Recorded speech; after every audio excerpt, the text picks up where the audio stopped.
তৃণমূল কংগ্রেসের সর্বভারতীয় সাধারণ সম্পাদক অভিষেক ব্যানার্জির একাধিক সম্পত্তিতে অবৈধ নোটিশ লাগানোকে কেন্দ্র করে রাজ্য জুড়ে শুরু হয়েছে জোর বিতর্ক। প্রশাসনের এই পদক্ষেপ ঘিরে রাজনৈতিক মহলে উত্তাপ ক্রমশ বাড়ছে। প্রশাসনিক সূত্রের দাবি, সংশ্লিষ্ট সম্পত্তিগুলির নির্মাণ ও নথিপত্রে অসঙ্গতির অভিযোগের ভিত্তিতে এই নোটিশ জারি করা হয়েছে। প্রাথমিক তদন্তে কিছু অনিয়মের ইঙ্গিত মিলেছে বলেই এমন পদক্ষেপ নেওয়া হয়েছে বলে জানানো হয়েছে।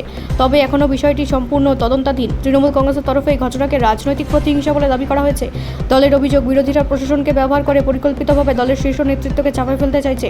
প্রয়োজন হলে আইনি পথে লড়াইয়ের কথাও জানিয়েছেন দলীয় নেতারা। অন্যদিকে বিরোধী শিবিরের বক্তব্য, আইন সবার জন্য সমান এবং কোনো ব্যক্তির রাজনৈতিক পরিচয় তাকে আইনের ঊর্ধ্বে স্থান দিতে পারে না। তারা প্রশাসনের পদক্ষেপকে স্বচ্ছতা বজায় রাখার প্রয়াস হিসেবে দেখছে।